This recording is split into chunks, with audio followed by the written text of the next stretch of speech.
Mojica, Padilla, Pagkaliwanggan. Padilla, Pagkaliwanggan. Okay. Perez, Pucamas, Porcelo. Okay. Pulhin, Ramos, Rhea. Pulhin, Rhea. Malinaw. Sige. Okay. Tope, Umali, Karil, Umali, Vernalin. Okay. Lower. Ilagan. Sino yung nag-message? Malinaw. Okay.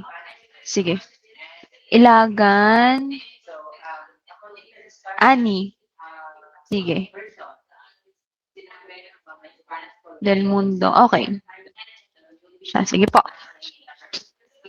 Continuation po tayo ng Unit 3. Tayo po ay nasa 3.4 na po. Pagbabahay-bahay. Pakikipagkapwa sa kanyang tahanan at kaligiran. Okay. Sige. Si Mojica. Parang nakita ko siya kanina nag-join. Mahina nga lang siguro ang signal. Sige po. Okay. Yes, malinaw.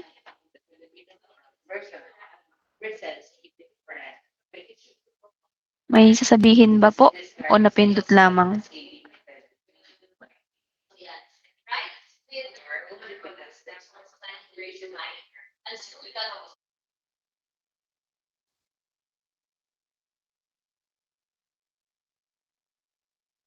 Ma'am, good afternoon po.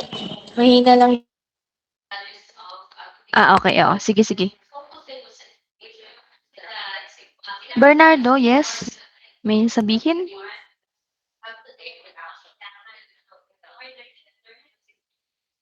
Yes, Karil? Ma'am, si Miss Ilagan po ay admitted po ngayon sa hospital. Buong linggo po. Oo. Yeah. Sige po. Oo. Sige, thank you. Siya nga pala yun. Nag-ano siya sa akin. Nag-email. Nakaraan. Sige. Thank you sa pag-remind. Na-take note ko na siya nung last time at saka ngayon. Okay. At saka si Espeleta, ano po? Okay. Sige. Tayo po magpatuloy po sa 3.4. Ito naman pong pagbabahay-bahay. Ayan. Bukod po sa ito po ay pamamaraan sa pangangalap ng datos, talagang gawain pang komunikasyon po ng mga Pilipino, no? Bahagi po to ng ating kultura. No, kung saan yung isang tao o pangkat ng mga tao ay tumutungo po sa dalawa o higit pang bahay upang magsagawa ng isang layunin. So, maari pong kabilang dito ang iba't ibang layunin gaya ng pangungumusta, pagbibigay galang, paghingi po ng pabor, paghahatid ng impormasyon o panghihikayat sa pakikiisa sa isang gawain. Okay. So, ito po pagbabahay-bahay klase ay makalipunan. Ano po? Dahil, sabi dito, personal at tuwirang pakikitungo ang namamagitan sa taong sangkot. Okay, kasi 'di ba parang kapag tayo ay dumadalaw sa mga bahay-bahay o sa mga bahay o pumupunta tayo sa ating mga kamag-anak para mangamusta, talagang iba yung pakiramdam kasi kapag talaga tayo isinasadya sa bahay. Kasi mas personal nga po yung dulog po nito. So sa pamamagitan ng pagpunta mismo sa tahanan ng iba, nagiging mas malapit, mas bukas, at mas makatao ang paraan ng ating pakikipag-usap. Okay. So, ang pagbabahay-bahay po ay sinasagawa upang, ayan po, syempre, mangumusta sa kaibigan, sa kamag-anak, magbigay galang sa nakatatanda, Yan, humingi ng pabor o suporta. Halimbawa, kapag yung mga nangangandidato, nagbabahay-bahay sila, para humingi ng suporta na sana iboto sila sa eleksyon o kaya ay kapag yung isang grupo ay merong isang programa o gawain na dapat nilang isakatuparan at nangangailangan ng pinansyal na suporta, yun, ang nangyayari ay nanunulisip. Gayon din, kaya po nagbabahay-bahay ang mga tao ay para maghatid ng mahahalagang impormasyon. Ito namang layuning ito ay napakadalang na siguro dahil hindi kumbaga maaari na namang maipadala ang mga impormasyon o ang mga anunsyo sa social media. Gayon din yung mga hikayat sa isang proyekto, samahan o advokasya, magturo ng teknolohiya o kaalaman. So dahil po dito, nagiging mahalagang estratehiya ito sa komunikasyong pangkomunidad. Okay. So, mainam ang pagbabahay-bahay sa pagtalakay ng mga sensitibong issue sa komunidad. Halimbawa, yung mga usapin tulad ng pagbubuntis ng teenager at kawalan ng pagkaplano ng pamilya ay mas madaling na pag-uusapan sa personal at informal na pagdalaw kesa sa mga formal na pulong o seminar. Kasi kapag sa mga seminar, pinag-usapan yung mga gantong sensitibong usapin, ang nangyayari, parang nahihiyang magtanong o nahihiyang magbahagi yung mga tao na sangkot po dito sa mga usapin na ito. Okay, kaya parang mas magiging open sila kapag talagang sinasadya sila sa bahay. At kadalasan ginagawa po ito ng mga kinatawan ng lokal na pamahalaan po natin sa ating komunidad. Okay, halimbawang yung rural health unit o kaya yung mga nasa DSWD o MSWD. So sa pamamagitan ng pagbabahay-bahay, mas nalalaman ang tunay na saloobin, pananaw at karanasan ng mga tao sa komunidad. So nakatutulong ito upang makapagdesisyon ang pamahalaan. Bakit kaya may nag-a-admit? Nawala. Wait lang. Sino kaya yun? Nawala, na-cancel. Anyway, nakatutulong ito upang makapagdisenyo ang pamahalaan, NGO at iba pang institusyon ng mga programang mas angkop sa pangangailangan ng mamamayan. Okay. So, sinasabi po dito sa slide po na to na hindi po raw nalalayo yung pagbabahay-bahay sa tradisyon po ng pangangapit-bahay. Talagang ito ding pangapitbahay ay bahagi na po or gawain po natin itong mga Pilipino, lalo na't kung halimbawa yung mga magkakapitbahay ay talagang magkakamag-anak, at naninirahan sa mga rural na lugar, dun sa mga bukid-bukid. Sa mga magkakalapit na bahay, ang pangangapitbahay ay nakapagpapatatag ng samahan at pakikipag-ugnayan sa komunidad. Okay, so gaya po ng pagbabahay-bahay, dito po sa pangangapitbahay ay nagaganap din ang kumustahan.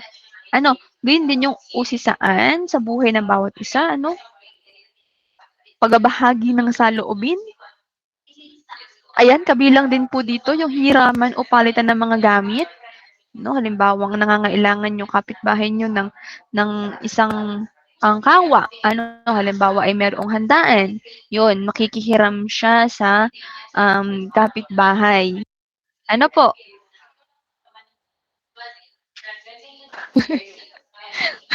Ganon. Sige. Sige, kwento. Pero naandito ka kanina. Inagahan mo lang ang kita-kitan maaga ka nag-join. So, habang pala naligo ka muna. Sige, para fresh. Anyways, dito na po tayo, At tsismisan, kabilang din po ang tsismisan at umpukan. Okay? So, minsan, uuwi rin ito sa pakikikain. Ayan, pakikipag-inuman, at pakikitulog.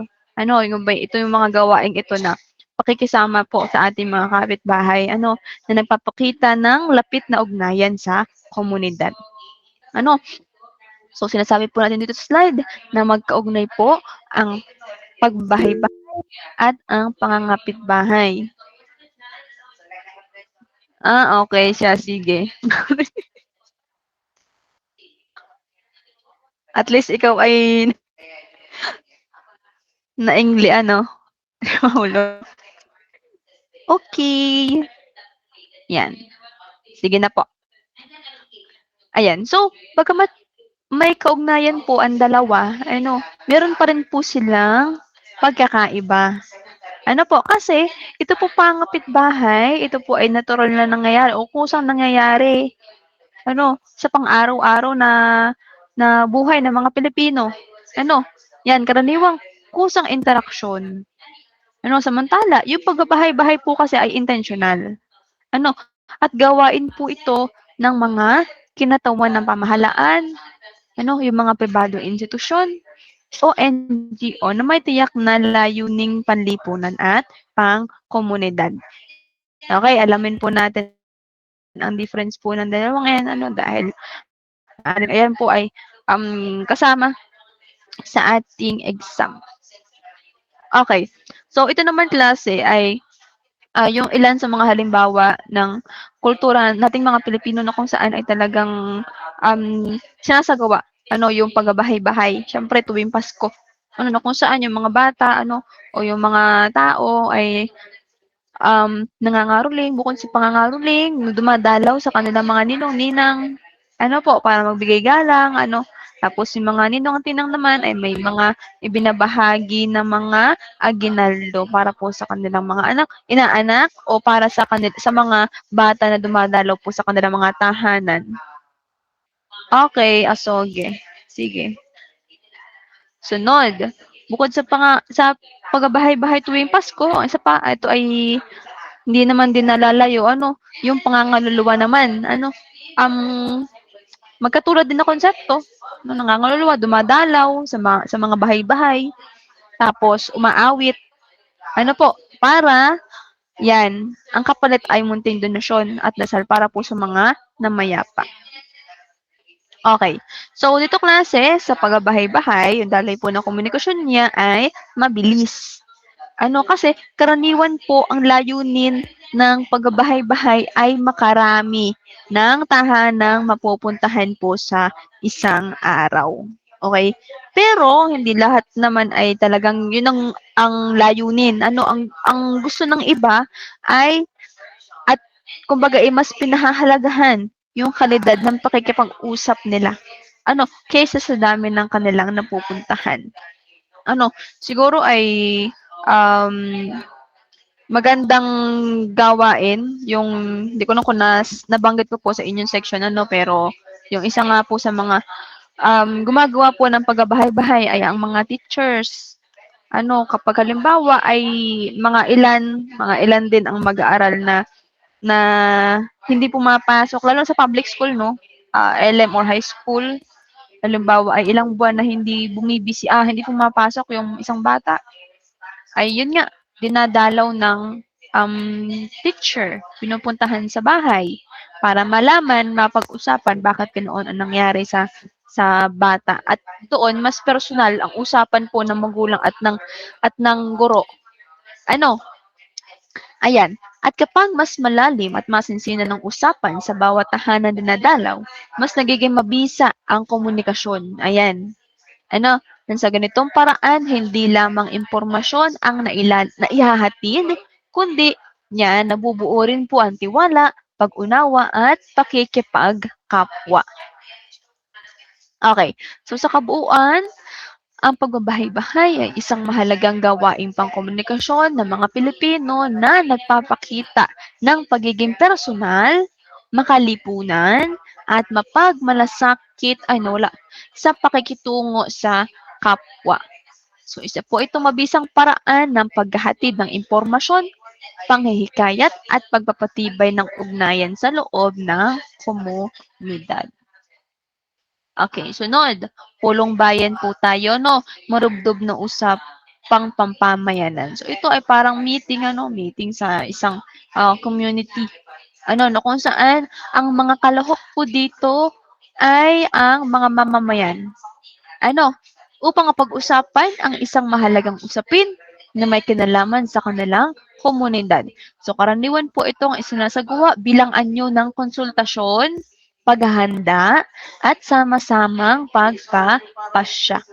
Ang pulong bayan ay may bahagyang formal na katangian dahil nakatuon ito sa isang tiyak na paksa o layunin. Pinangungunahan ito ng isang leader o tagapamuno. Ngunit, mahalaga ring pinakikinggan at isinasaalang-alang ang mga opinyon at mungkahi ng mga kalahok. Okay.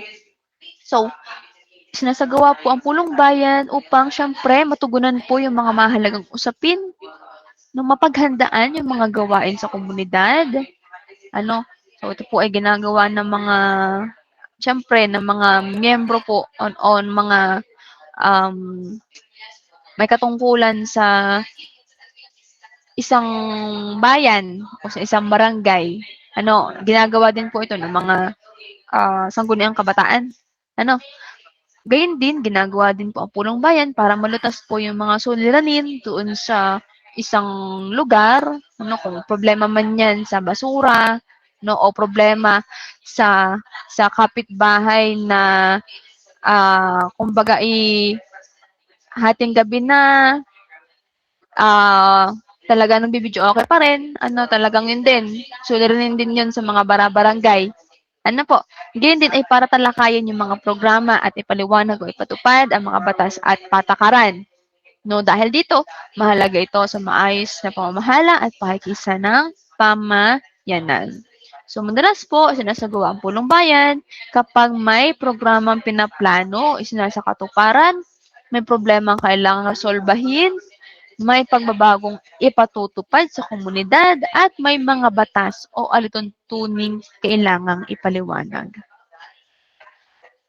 Okay. So, yun nga po, mga bagay na pinag-uusapan sa mga pulong bayan. Ngayon, sino po ang mga kalahok? Isa po natin dito yung mga kalahok. Siyempre, hindi mawawala po dyan yung mga kanatawan ng iba't ibang sektor. Ganyan din yung mga ulo ng pamilya, mga opisyal ng pamayanan, mga residenteng apektado ng issue, at mga mamamayang interesadong makilahok. So, madaling sabi, klase, ang lahat ay maaring maging kalahok o kabilang dito po sa pulong bayan. Kasi, ayan, bukas po ito sa sama-samang pakikilahok ng komunidad. Okay. So, ang pulong bayan ay isang paraan ng mga Pilipino upang mapag-usapan ng maayos ang mga bagay-bagay sa pamayanan. Dito pinapahayag ng mga kalahok ang kanilang saloobin, ng mga mungkahi at mga pananaw. So, mahalaga rin bigyan ng pagkakataon ang bawat isa na makapagsalita. Okay? So, mahalaga po ang pulong bayan sapagkat napag-uusapan ang mga suliranin ng komunidad, nabibigang linaw ang mga hakbang at plano, napaghahandaan ang mga inaasahang pagbabago, napapalakas ang partisipasyon ng mga mamamayan. So, sa pamamagitan nito, nagiging mas organisado at demokratiko ang pagharap sa mga usaping pampamayanan. Okay. So, bilang gawain pangkomunikasyon, ang pulong bayan ay nagpapakita ng pagpapahalaga ng mga Pilipino sa pagkonsulta, pakikinig at sama-samang pagdedesisyon. So, hindi lamang po ito simpleng pagpupulong lamang, kundi isang proseso ng pagbubuo ng pagkakaunawaan at pagkakaisa sa komunidad. Okay, sa kabuuan, ang pulong bayan ay isang mahalagang gawain pangkomunikasyon ng mga Pilipino na nagsisilbing daluyan ng pagkonsulta, talakayan, pagpapahayag ng saloobin, at sama-samang pagdedesisyon. Sa pamamagitan po nito, napapalakas ang pakikilahok ng mamamayan at ang pagkakaisa ng buong pamayanan. Okay, nasa pang-anim na po tayo, yung mga komunikasyong di verbal, pagpapahiwatigan sa mayamang kalinangan. So, ang komunikasyong di verbal, klase, tumutukoy po ito sa pagpapahayag ng mensahe ng hindi gumagamit ng salita. Okay? So, kabilang po sa di verbal ay ang ekspresyon ng mukha. Ano yung tinig ng isang tao kapag nagsasalita. Ano, maging yung kilos nito, yung kumpas niya, yung mga senyas, ano, maging yung paghipo. Ano, dito natin malalaman kung yung magkausap ay talagang malapit sa isa't isa. Ano, gayon din yung katahimikan, pati pala yung katahimikan ay may kahulugan din po. Ano, yung espasyo, oras at mga obheto o yung mga bagay na meron po tayo. Mahalaga ito sapagkat kadalasan higit na napapansin at nabibigyang kahulugan ng tao ang mga senyas na nakikita kaysa sa mga salitang naririnig. Okay. So, dito naman class, sa slide po na ito ay meron pong formula ni Merabian. No, kung saan, ayon po sa kanya, ang kabuuang epekto ng komunikasyon ay maaaring ilahad sa ganitong paraan. Okay, kita natin na sa tatlo ay yung pinaka malaki yung impact ay ang mukha, ekspresyon ng mukha. Meron 0.55. Yung tinig ay meron lamang 0.38 at lalo't higit yung verbal, ang liit, 0.07. Ano po? So, pinapakita po ng formulang ito na malaki ang papel ng tinig at mukha sa pagbuo ng kahulugan ng mensahe. No, bagamat maaring tila labis ang ganitong pagpapahalaga, pinatutunayan nito na hindi lamang salita ang mahalaga sa komunikasyon. Okay. So, dito naman klase, ay sinasabi natin na magkaugnay ang mga senyas na di verbal at ang wikang verbal. Ano po, magkaugnay po ang dalawang yon.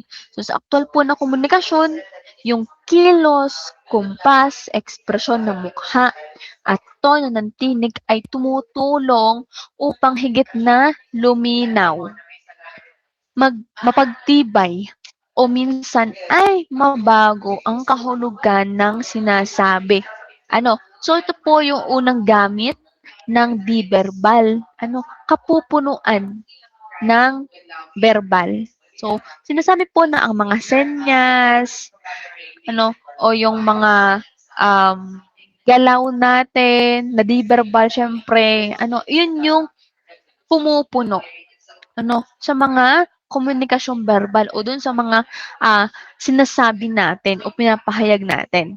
Okay, halimbawa, ayan, maaring sabayan ng kumpas ang pangungusap na ganito na kataas ang aking kapatid. O kaya naman, ay sabayan ng ngiti ang pagsasabing masaya ako sa aking marka. Saan pinatitibay ng senyas ang kahulugan ng salita. Sandali lang ha, wait lang.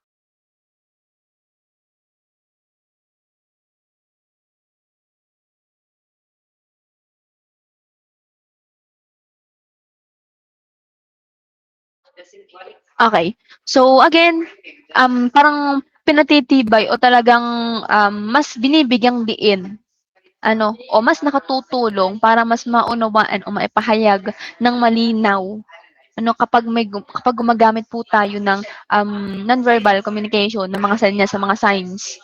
Ano po? Sunod. Yan, ito yung ikalawang gamit, pamalit po sa wika. Ano, kumbaga, sinasabi dito na kahit tayo hindi magsalita o hindi umimik, sumenyas lamang tayo meron ng meaning. Ano, so maaari din gamitin ng mga sanya sa di-verbal sa halip na salita. So, halimbawa, ang pagtango ay katumbas ng oo, habang ang pag-iling ay nangangahulugang hindi. Sa ilang pagkakataon, sapat na ang galaw ng katawan o ekspresyon ng mukha upang maipahayag ang damdamin ng hindi na nagsasalita. Ito yung ikatlong gamit, no? Pagpapabulaan sa wika. Ano, ibig sabihin po nito ay, ayan, may mga pagkakataon po na sinasalungat ng senyas po yung pagsasabi po natin o pagsasalita natin. Ano, halimbawa dito, kung sinasabi ng isang tao na masaya naman ako, pero malamlam yung ating mga mata at yung mga ngiti natin ay talagang pilit. No, doon nagkakaroon ng magkasalungat na mensahe. Ano po, ngayon, bilang tayo ay nakikinig kumikilatis doon sa taong nagsalita ng ganito na masaya naman siya. Ano kaya ang mas pinaniniwalaan natin? Yung kanyang sinabi o yung kanyang ekspresyon ng mukha? So sabi po dito, no, madalas ay higit na pinaniniwalaan ng tagapakinig ang ipinahihiwatig ng kilos. Kaysa sa salita. Kasi may mga damdamin talaga tayo na hindi natin basta-basta maitatago. Kasi yung mata natin is yung talagang mas nangungusap. Yun yung mas nagbibigay ng pahiwatig sa tunay nating nararamdaman. Okay? So ito po yung ikaapat na gamit, pag-ayos ng daloy ng usapan. So maaari din gamitin ng mga eksenya sa verbal sa halip na salita. Parang ito ipamalit yung pamilit din sa verbal na wika, Halimbawa nga po, ang pagtango ay katumbas ng oo, habang ang pag-iling ay nanghuhulugang hindi. Sa ilang pagkakataon, sapat na ang galaw ng katawan o ekspresyon ng mukha upang maipahayag ang damdamin ng hindi na nagsasalita. Okay. So, ito naman po yung mga mahalagang katangian ng sanya sa di-verbal. At para mas maunawaan natin yung mga sanya sa di-verbal, mahalaga po na tandaan natin ang mga sumusunod. Una, ayan, ang kahulugan ay nakabatay sa konteksto. Okay, ibig sabihin, klase, hindi natin basta-basta nauunawaan o malalaman yung pinakakahulugan po ng kanyang mga di-verbal na gawa hangga't hindi natin alam yung konteksto o sitwasyon o pinagmulan ng kanyang ikinilos o kanyang ipinahiwatig. Okay? Sunod, maaari itong gamitin ng sinasadya o di sinasadya. Na kung saan ito hindi sinasadya. Kasi sabi ko nga po sa inyo, kahit gusto nating itago yung nararamdaman natin, unconsciously parang naipakikita natin sa ating ekspresyon ng mukha yung ating saloobin. At yung ikatlo, ang kahulugan nito ay kadalasang naayon sa napagkasunduan ng isang lipunan o kultura. Okay? Ibig sabihin naman nito, klase, hindi lahat po ng senyas ay iisa ang kahulugan sa bawat bansa. Kasi maaring yung senyas po na ginagawa natin sa Pilipinas ay katanggap-tanggap sa ating lipunan, pero sa ibang bansa ay maaring hindi. Okay. So, pinapakita nito na ang pag-unawa sa di-verbal na komunikasyon ay nakasalalay hindi lamang sa kilos, kundi pati sa sitwasyon at kulturang pinagmumulan nito. Okay. So, dagdag pa, ay inuri po ni Roach at Kies ang komunikasyon di-verbal sa tatlong anyo. Una, komunikasyon sa pamamagitan ng senyas. Kalawa, komunikasyon sa pamamagitan ng aksyon. At ikatlo, komunikasyon sa pamamagitan ng mga objeto o mga bagay na meron tayo. So, ito po yung kahulugan ng mga ito. Siyempre, alam naman po natin na ang senyas, ito po yung mga kumpas o galaw na pumapalit po sa mga salita, gaya na hand signs o kumpas ng kamay. Okay? Yung action naman po, siyempre tumutukoy naman po ito sa paglakad, pagkain o iba pang kilos na maaring bigyan ng kahulugan. At ayan, yung obheto naman ay kinabibilangan ng mga gamit tulad ng alahas, damit, aklat at disenyo ng bahay na maaring magpahiwatig ng katayuan, interes o pagkakakilanlan ng isang tao. Okay, so ibig sabihin klase, pati pala yung mga bagay na meron tayo, meron din pala yung ibig sabihin. So, maari palang kapag ako, halimbawa, may hawak akong gitara, maaring yung makakita sa akin ay isipin na ako ay makamusika. Kasi yun ang aking bitbit. Po. So, yun. Dito naman po, yung mga halimbawa ng di-verbal na mensahe.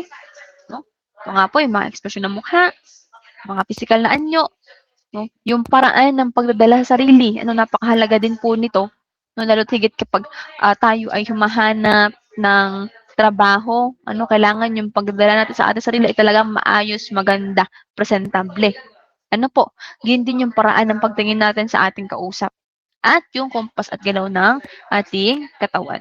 So, ang mga ito ay nagsisilbing dagdag na mensahe na tumutulong sa pag-unawa sa tunay na kahulugan ng ipinahahayag.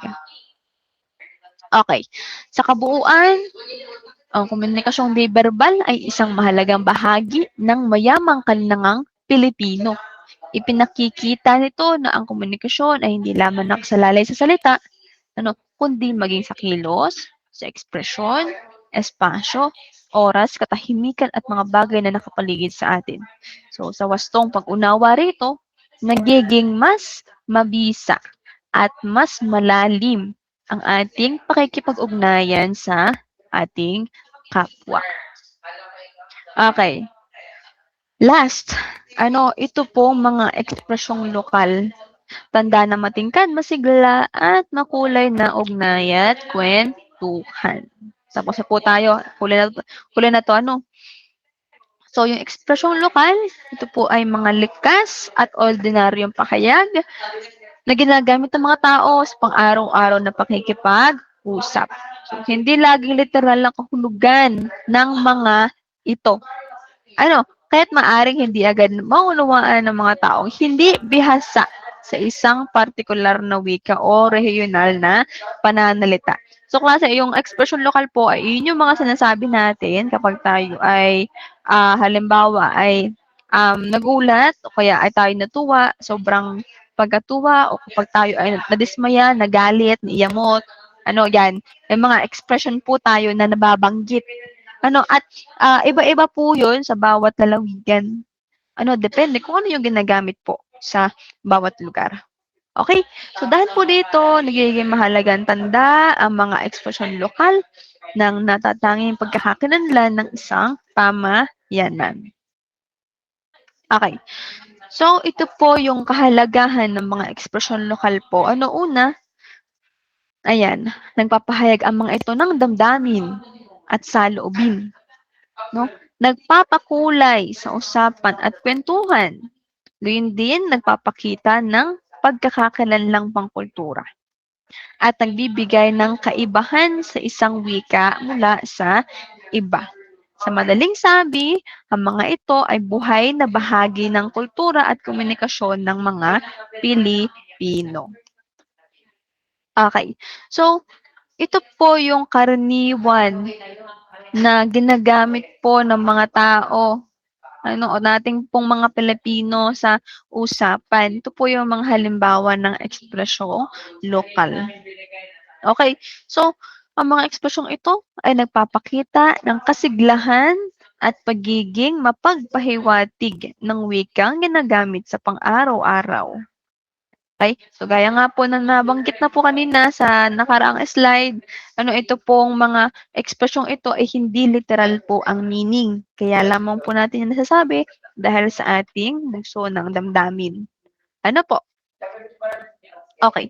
So, karagdagan lamang, talagang isinama na natin dito yung mga Batanggenyo, yung mga panalitan ng mga Batanggenyo. So, kilala ang mga Batanggenyo sa pagsasalita ng Tagalog na may natatanging puntok. Karaniwan din sa kanila ang paggamit ng mga salitang at ga sa pangungusap. So, ang ganitong paraan ng pagsasalita ay bahagi ng kanilang lokal na identidad at nagsisilbing tanda ng kanilang pagiging kakaiba sa iba pang nagsasalita ng Tagalog. Bukod po sa pananalita, kilala rin ang Batanggenyo sa ilang natatanging katangian katulad ng pagpapahalaga sa paggalang, gaya ng konsepto ng matanda sa dugo, pagiging malapit sa kapamilya at kamag-anak, pagiging magkakasama sa mga pagtitipon hanggang matapos ang pagdiriwang.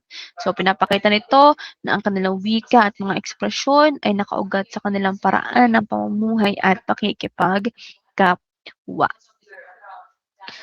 Ayan, dito naman po tayo, yung mga ilang halimbawa ng mga lokal na salitang Baranggenyo. So, hindi ko na pwedeng isa-isahin, ano. So, ayan po 'yun. Yung ilan po siguro dito ay, alam po ninyo, ano, at alam natin, yung ilan naman ay parang hindi masyadong pamilyar sa atin. Ano po, ayan. Ngayon, ano naman po ang, kahalagahan ng mga lokal na salita?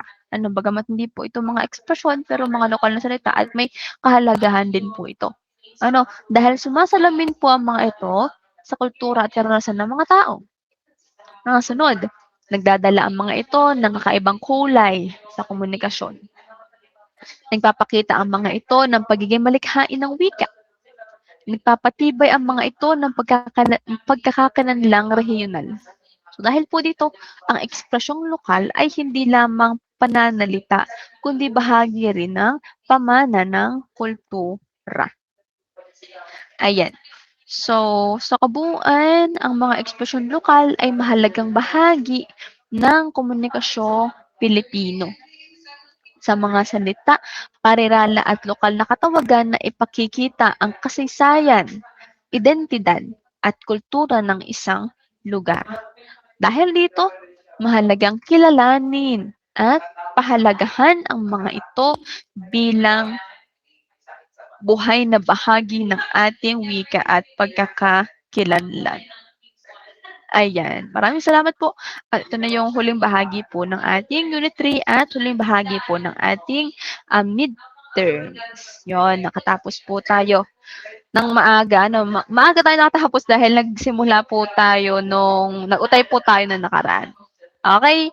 So, ngayon, dahil natapos na po natin i-discuss ang lahat po ng topic sa midterms, ay babanggitin ko naman po sa inyo yung type of exam po natin at yung coverage po ng ating exam. Ano po? So, klase, yung unit 2.3 to 2.5 po, ayun po ay sa ilalim po ng prelims. So yun po ay binigyan ko na lamang kayo ng activity para doon. Yung activity 2 po na nagawa ninyo noong nakaraang linggo. So ibig sabihin, hindi ko po yun isasama sa ating exam. Ang kasama lang po sa ating midterms ay ito lamang pong unit 3. Yon, isang topic, madali pa. Pero yung ating pong type of exam ay multiple choice, identification. Naku, pagkakadali naman kahit identification, pasadahan nyo lang, alam na ninyo. Identification at saka may essay din po. May essay po natin ay application. Po? So, ang gagawin, babasahin, yung ating PPT, yung ating PDF, bagamat madami, pinagsama-sama ko na kasi lahat ng Unit 3. Ay madali naman pong ma-absorb. Okay?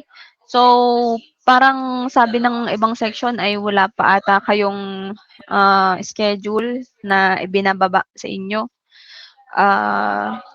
Siguro banda-banda dyan, parang pina-finalize pa lamang din.